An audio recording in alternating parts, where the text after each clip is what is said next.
کیوں نکالا گیا مجھے؟ کرپشن اور کرپٹ پریکٹس کی وجہ سے۔ کیوں نکالا گیا مجھے؟ چوری اور سینہ زوری کی وجہ سے۔ کیوں نکالا گیا مجھے؟ ڈاکو اور ڈکیتی کی وجہ سے۔ کیوں نکالا گیا مجھے؟ جھوٹ بولنے کی وجہ سے۔ بہت سارے نکالنے کے جواز ہیں۔ میاں محمد نواز شریف صاحب، فلاپ ریلی آپ کی ہو چکی ہے، تیزی سے آپ سفر کر رہے ہیں، اور شاید آپ جہلم میں رات کو قیام کریں، اور لیکن یہ جینا بھی کوئی جینا ہے کہ جہلم کے بعد دینا ہے، تو پھر اس کے بعد دینا آپ نے جانا ہے۔ لیکن ایک بادشاہ تھا اور وہ بہت بیمار تھا۔ شاہی حکیم جواب دے چکا تھا، اس نے کہا بھائی اس کے تو بچنے کے کوئی چانسز ہی نہیں، امید ہی نہیں۔ تو شاہی نجومی نے بادشاہ کی زرد ہوتی ہوئی ہتھیلی دیکھی، اور اس زرد ہتھیلی میں کچھ لکیریں تھیں ہاتھ میں، اس نے وہ لکیریں دیکھی اور اس نے کہا کہ کوئی ایک ہی صورت ہے جس کی وجہ سے بادشاہ بچ سکتا ہے۔ تو ظاہر ہے اندھا کیا چاہے دو آنکھیں، لہٰذا بادشاہ نے کہا بھائی کیا صورت ہے؟ اس نے کہا بھائی کوئی ایسا شخص بادشاہ کے حق میں دعا کرے جس نے کبھی جھوٹ نہ بولا، جس نے کبھی جھوٹ نہ بولا۔ شام تک ایسا شخص تلاش کر لیا گیا ریاست میں۔ وہ شخص بہت گھبرایا ہوا تھا، اور بھرے دربار میں اس سے وعدہ کیا گیا تھا کہ دیکھو بھائی اگر بادشاہ صحت یاب ہو گیا تو تمہیں سونے میں تول دیا جائے گا۔ اس شخص نے بادشاہ کی درازی عمر کے لیے دعا یوں مانگی کہ اے اللہ تو جانتا ہے کہ ہم سب اپنے بادشاہ سے کتنی محبت کرتے ہیں، کتنا پیار کرتے ہیں ہم، ان کی سوا تو کوئی ہمارا نہیں ہے۔ اے اللہ تو اس بادشاہ کا سایہ ہمارے سروں پر سلامت رکھ، اور آمین۔ کچھ بھی نہیں ہوا، بس چند سیکنڈ کے بعد بادشاہ نے آخری سانس لی اور انتقال پر ملال ہو گیا، بادشاہ مر گیا۔ سالار نے اس کی گردن پہ تلوار رکھی اور کہا کہ تیرے بارے میں تو کہا گیا تھا کہ تو نے کبھی جھوٹ ہی نہیں بولا، سچ بتا کہ تو نے زندگی میں کب جھوٹ بولا؟ اس نے کہا جان کے مان پاؤں تو کچھ عرض کروں۔ خاقان اعظم نے کہا کہ بالکل تم عرض کر دو۔ اس نے کہا کہ آج ہی بولا تھا جھوٹ کہ ہم سب بادشاہ سے بہت محبت کرتے ہیں، اسے پہلی بار جھوٹ بولا تھا، اس کی وجہ سے بادشاہ کا انتقال پر ملال ہو گیا۔ تو آپ سے بھی جس نے یہ کہا تھا کہ آپ جی ٹی روڈ سے جائیں گے تو عوام کا ایک جم غفیر آپ کے ساتھ ہوگا، آپ کے ساتھ لوگ جوق در جوق آتے رہیں گے، کوئی بہت ہی بڑا جھوٹا تھا بھائی جس نے بھی آپ سے کہا تھا۔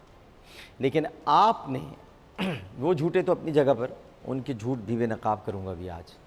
میرا تو کام ہی ریسرچ کرنا ہے، جتنی ریسرچ میں نے آپ پر کی ہے اگر کسی اچھی شخصیت پہ کر لیتا تو پی ایچ ڈی کی ڈگری تو مل جاتی مجھ کو۔ آپ پر تو ریسرچ اتنی کی ہے کہ بس دن بھر اسی میں لگا رہتا ہوں۔ تو قانونی ماہرین سے میری ابھی بات ہوئی ہے میاں صاحب، اور انہوں نے یہ فرمایا ہے کہ آپ نے جو جہلم میں خطاب فرمایا ہے وہ آپ نے ایک بدترین توہین عدالت کی ہے، اور آپ نے عوامی اجتماع سے خطاب کرتے ہوئے جو کہا اس کے کلپس میں دکھاؤں گا، لیکن آپ نے ججز کو تنقید کا نشانہ بنایا، آپ نے پیناما کیس کا فیصلہ سنانے والے 5 جج صاحبان کو شدید تنقید کا نشانہ بنایا، اور آفتاب باجوہ صاحب سے میری بات ہوئی ہے، احسن بھون صاحب سے بات ہوئی ہے، فروغ نسیم صاحب کا کہنا ہے کہ نواز شریف نے جو جہلم میں تقریر کی ہے وہ توہین عدالت ہے، توہین عدالت ہے۔ اور اب یہ میں آپ کو پیشن گوئی نہیں کر رہا، بلکہ اب مجھے یقین ہے، اب مجھے پورا یقین ہے کہ اڈیالہ تو آپ جائیں گے ہی جائیں گے۔ نواز شریف صاحب اڈیالہ جانے کی تیاری کر لیں یا اٹک جیل میں جانے کی تیاری کر لیں، اب اس کے سوا کوئی راستہ ہے نہیں۔ ہر حال میں آپ کو اڈیالہ جانا ہے، یہ اب طے ہو گیا ہے کہ آپ کو اڈیالہ میں ہی قیام کرنا پڑے گا۔ آج آپ نے بڑی تیز رفتاری بھی دکھائی۔ اچھا ہم اڈیالہ کی بات کر رہے ہیں لیکن ہماری ٹیم بتا نہیں رہی کہ ہم اڈیالہ کی بات کر رہے ہیں، تو بڑی بات ہے بھائی۔ اڈیالہ جو آج کی تقریر ہے اس کے بعد اڈیالہ ہی جانا پڑے گا میرے بھائیوں، اے میرے ماسٹر کنٹرول روم کے شہزادوں۔ یہ تو بہت بڑی بات ہے. اڈیالہ جانا پڑے گا.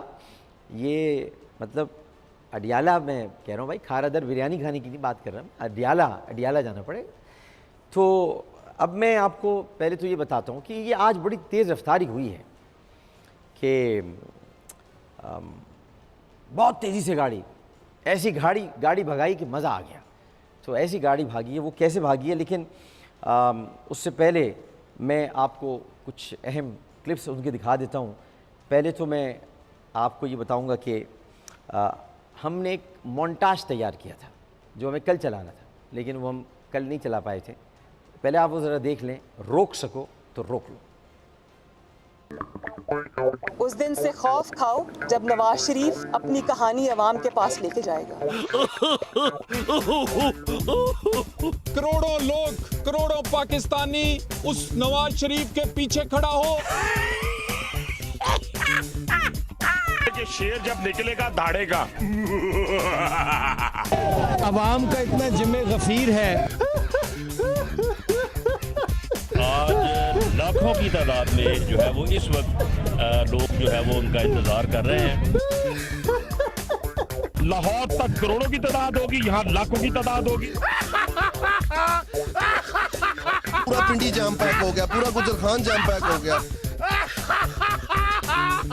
رن کانپ رہا ہے, یہ شیر ہے. لوگ نواز شریف کے ریلی سے خوف زدہ ہیں, ٹانگیں کانپ رہی ہیں.